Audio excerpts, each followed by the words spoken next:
خاص کر یورپ میں اور معاشرے میں بھی عام آ رہا ہے کہ جو شادی شدہ جوڑے جن کے اولاد نہیں ہو رہے ان کے لیے مختلف طریقہ جات یاد یہ یاد ہیں، اور ان میں سے سب سے عام آج کل ہے وہ ہے آرٹیفیشیل انسیمینیشن۔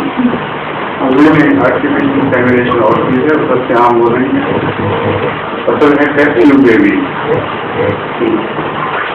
اس کے متعلق میں پہلے بارہ جو آپ دیکھ ہوں دوبارہ میں خصوصاً بتا دیتا ہوں کہ ٹیسٹ ٹیوب بیبی میں جو کانسیپٹ تھا وہ یہ تھا کہ اگر ماں کا اووم بندہ جس میں کنواں داخل ہو تو بچہ بنتا ہے، اس سے اگر کوئی پرابلم ہو تو اووم حاصل کر دیا جائے ماں کا، اور باپ کا جو کنواں اگر اس میں کوئی پرابلم ہو تو اس کی وجہ سے رکھ دیا جائے ورنہ ویسے نہیں دینا ہے۔ تو ان دونوں کو ملنے کی سہولت اس طرح دے دی جائے کہ ٹیسٹ ٹیوب میں اچھے ماحول اچھے سیرم میں جہاں اس کا ڈیولپ ہونا آسان ہو، وہاں خامن کا جو سوما بیوی کے اووم میں انڈے میں داخل کر دیا جاتا ہے۔ جب وہ محفوظ طریق پر پرورش پا کے پہلے 2-3 یا چند جنریشن ملٹیپلائی ہو جاتا ہے تو اسی کو اٹھا کر ماں کے رحم میں پلانٹ کر دیا جاتا ہے، وہ پھر ماں سے خون لیتا ہے، ماں سے غذا باقی خون کر لیتا ہے۔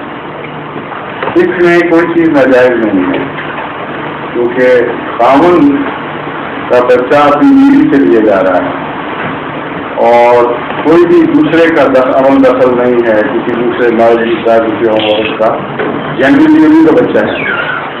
اس لیے نسل کی حفاظت کے لیے اللہ تعالیٰ نے جو انتظام فرمایا ہے اس کی مدد کرنا اس انتظام کی قسم اسلام کی روح سے ناجائز نہیں ہے۔ دوسری باتیں ناجائز ہیں، مثلا آرٹیفیشیل انسیمینیشن، اس کا مطلب یہ ہے کہ کسی اور مرد کا جسومہ لے کر کسی کی بیوی میں داخل کر دیا جائے۔ یہ تو حرام کاری والی ایک ہی بات ہے، اس کا طریقہ مختلف ہے۔ جو نسل کی حفاظت کی خاطر شادی کی گئی تھی، ذمہ داریوں کی تقسیم کی خاطر شادی کی گئی تھی، اس سے براہ راست کی متصادم ہے، اس لیے یہ ناجائز ہے۔ اسی طرح خاوند کا جسومہ کسی اور کی عورت میں داخل کر کے اس کا بچہ کسی اور عورت کے سپرد کر دیا جائے کہ تمہارا بچہ اس کا کیسا بن جائے گا۔ پھر باقاعدہ شادیاں دو کی اجازت دینی چاہیے ان کو، بجائے سے کہ یہ جسومہ داخل کریں۔ اب جسومہ براہ راست داخل ہو یا ٹیسٹ ٹیوب کے ذریعے یا کسی اور ذریعے سے ٹیکسٹ دیکھنے پڑیں گے کس کا ہے اور کس کے اندر اس نے پرورش پائی ہے۔ اگر وہ غیر عورت میں پرورش پائی ہے تو اسلام میں ناجائز ہے، وہ اس کا بچہ ہو نہیں سکتا، وہ میاں بھی نہیں سکتا۔ اس لیے یہ سارے طریقے باقی لاگو ہیں سوائے پہلے حصے سے۔ ٹیسٹ ٹیوب بیبی جس میں خامد اور بیوی کے ذرات آپس میں ملائے جاتے ہیں، کنڈی آپس میں ملائے جاتے ہیں، وہ جائز ہے، اس کی ضرورت ہے۔ اب پرابلم بھی شروع ہو گئی ہیں۔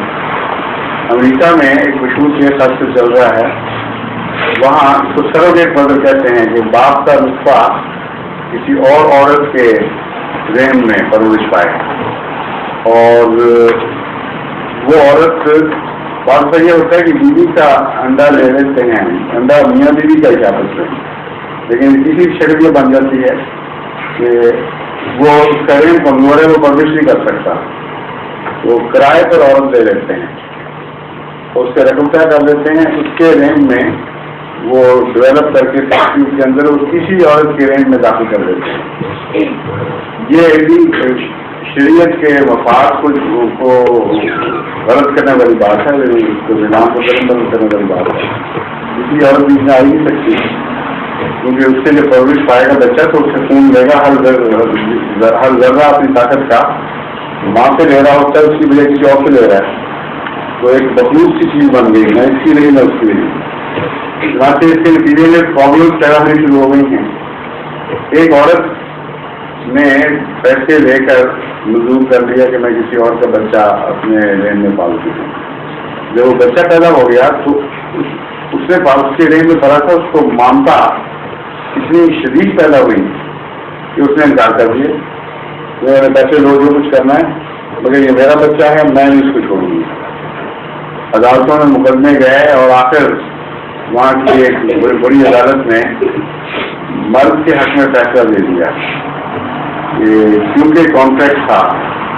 اور اس کو پیسے ادا ہوئے تھے، اس لیے بچہ اس کو چھوڑ دیا۔ اس پر سارے امریکہ میں شور پڑا ہوا ہے، اس کی کئی کمپلیکیشن پیدا ہوں گی اور وہاں پیسے اکٹھے ہو رہے ہیں اس عورت کے لیے سپریم کورٹ میں روٹی کے وکیل لے کر اس کے حق میں دوبارہ اپیل کی جائے۔ تو یہ جھگڑے والی باتیں ہیں، ساری بزنس کے مفاد کو توڑنے والی بات ہے۔ ظہور مہدی آخر زمان